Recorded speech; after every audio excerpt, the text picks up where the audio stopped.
आज आपण बनवणार आहोत अगदी 5 मिनिटात तयार होणारी, तोंडात विरघळणारी आणि सगळ्यांना आवडणारी खोबरे आणि शेंगदाण्याची बर्फी. विशेष म्हणजे ही बर्फी तुम्ही उपवासासाठी देखील खाऊ शकता आणि ती बनवायला खूप सोपी आहे. एकदम मोजक्या साहित्यात आणि कमी वेळेत कशी बनवायची ते आज आपण पाहूया.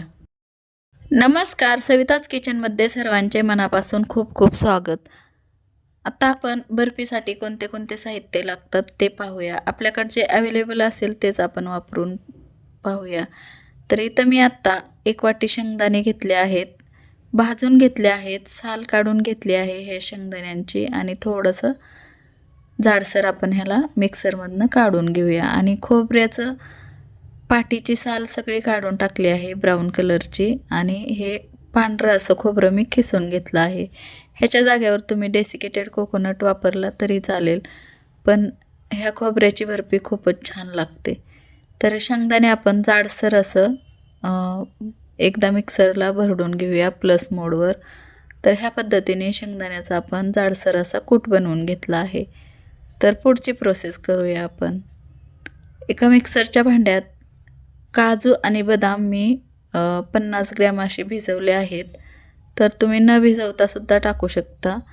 तर ह्या पद्धतीने काजू आणि बदाम टाकूया. जर तुमच्याकडं अवेलेबल असतील ड्रायफ्रूट्स अजून तर तुम्ही टाकू शकता. आणि ड्रायफ्रूट्स ऑप्शनल आहे, नाही टाकले तरी चालेल.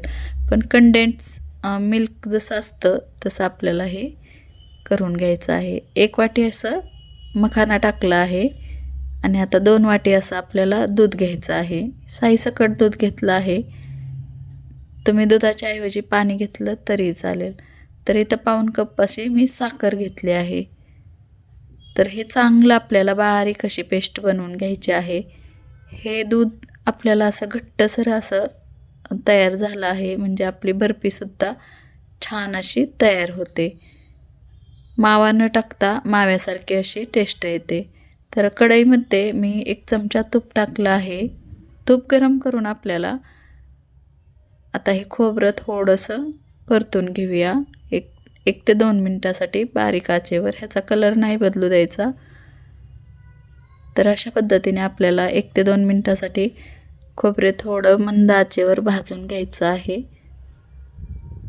तुम्ही पाहू शकता ह्या पद्धतीने आपल्याला मंद आचेवर 1 ते 2 मिनटासाठी आपल्याला भाजून घ्यायचं आहे. जास्त गोल्डन ब्राऊन कलर होऊ द्यायचा नाही. तर ह्या पद्धतीने खोबरं भाजून घेतलं आहे आपण. पाहू शकता तुम्ही पांढरा कलरच दिसतो याचा, गोल्डन ब्राऊन कलर अजिबात झालेला नाही आहे. आणि आता आपण शेंगदाण्याचा जाडसर असा कूट बनवून घेतलेला तो टाकूया. तर 1 वाटी असं जाडसर शेंगदाण्याचं कूट टाकून घेतलं आहे. हे पण आपल्याला 1 ते 2 मिनटासाठी मंद आचेवरच परतून घ्यायचं आहे. तर तुम्ही पाहू शकता खूप कमी वेळात ही बर्फी बनते, वेळ लागत नाही. पण आता नवरात्राच्या उपवासामध्ये एनर्जी टिकून राहण्यासाठी ही बर्फी खूपच उपयुक्त आहे. तर हे दूध आपलं घट्टसर असं आपण ह्यामध्ये टाकून घेऊया. तुम्ही पाहू शकता असं घट्टसर साईचं दूध, त्यात मखाना आणि काजू बदामची टेस्ट आहे. तर खूप छान बर्फी होणार आहे. ह्या पद्धतीने मंद ते मध्यम आचेवर आपल्याला हे सारखं मिश्रण ढवळून घ्यायचं आहे, ढवळत राहायचं आहे बुडाला लागू नये म्हणून. हे मिश्रण आपल्याला मंद ते मध्यम आचेवरच आपल्याला ढवळत राहायचे आहे. ह्याला 15 ते 20 मिनिट लागतात, पण खूप छान ही बर्फी लागते. नक्कीच तुम्ही ह्या पद्धतीने बनवून पहा. आणि उपवासासाठी सुद्धा एनर्जीदायक ही उपयुक्त बर्फी आहे. तर ह्या बर्फीत तुम्ही काय काय बदल करू शकता ते सुद्धा सांगू शकता.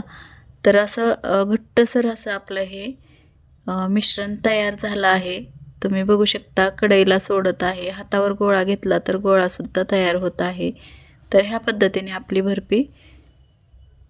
बर्फीचं मिश्रण तयार आहे. तर मंद आचेवरच आपण मिश्रण ठेवलं आहे. तर इकडं मी एका ताटाला तूप लावून घेतलं आहे. तूप किंवा तेल लावू शकता.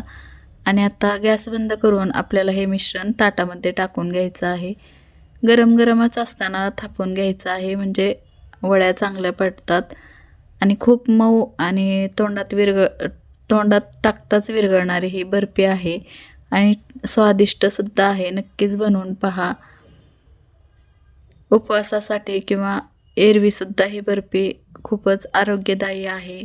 मखाना आहे, यामध्ये खोबरं आहे, शेंगदाणे आहेत, ड्रायफ्रूट्स आहेत. तर नक्कीच ह्या पद्धतीने बनवून पहा. तुम्ही ह्या बर्फीच्या रेसिपीमध्ये काय काय बदल करू शकता ते सुद्धा मला सांगू शकता तुम्ही. तर ह्या पद्धतीने आपण आता बर्फीचं मिश्रण थापून घेतलं आहे ताटामध्ये. तर ह्याच्या आपण आत्ताच थोड्याशा वड्या पाडून घेऊया. तर ह्याच्यावर सजावटीसाठी पिस्त्याचे काप मी टाकत आहे आणि पिस्त्याचे काप आणि खोबऱ्याचा किसासा आपल्याला टाकायचा आहे. ऑप्शनल आहे, नाही टाकलं तरीही चालेल. खूप छान बर्फी होते, कमी वेळात तयार होते आणि कमी साहित्यात तयार होते. तर थोडंसं शिल्लक ठेवलेलं खोबरं आपण वरून टाकून घेतलं आहे. ह्या पद्धतीने रेसिपी कशी वाटली नक्कीच सांगा. रेसिपी आवडल्यास व्हिडिओला लाईक करा, मित्रमैत्रिणींसोबत शेअर करा आणि सविताज किचन या चॅनलला सबस्क्राईब करा. कशी वाटली रेसिपी नक्कीच सांगा. ही बर्फीची रेसिपी खूप फटाफट होते, लवकर होते, झटपट तयार होते. नक्कीच बनवून पहा. भेटू अशाच नवीन रेसिपीसोबत. तोपर्यंत धन्यवाद.